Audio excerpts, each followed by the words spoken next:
it's Lily, your local thylacine enthusiast. Welcome to my fabulous mammals project for Mammalogy Fall 2025. Thylacines were the world's largest marsupial carnivore, belonging to class Mammalia, infraclass Marsupialia, order Daisiomorphia, family Thylacinidae, and species Thylacinus cynocephalus.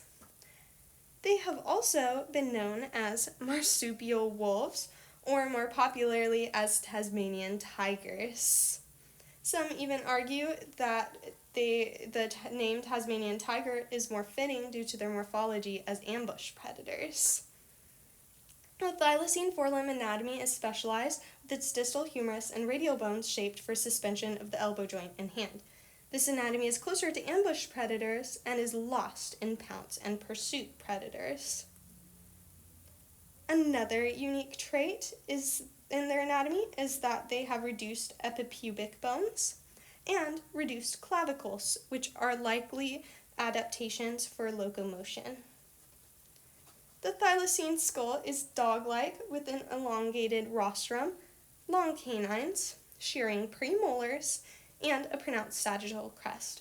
On the topic of the thylacine skull, a Tasmanian tiger has one of the widest gapes of any mammal that ever lived. The yawn gape looks like it's meant to say back off, a warning.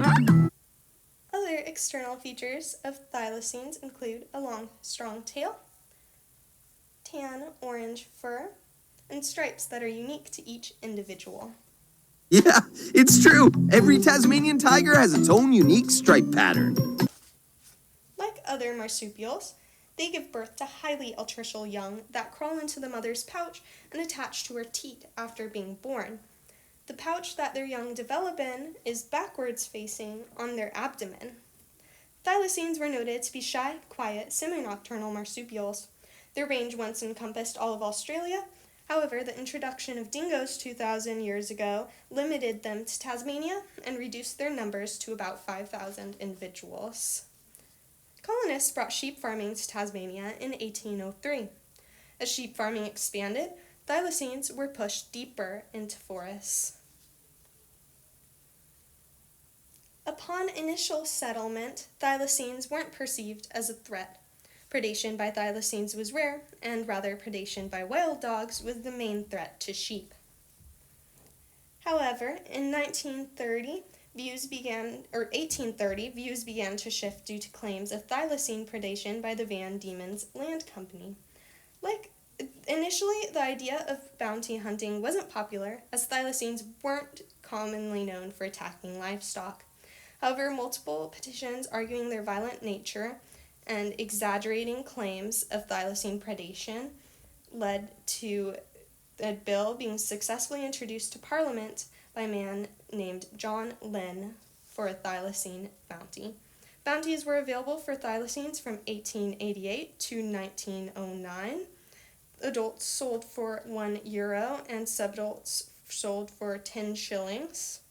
Overall, 2,184 bounties were paid for dead thylacines, with many adults not reported and rather sold to property owners.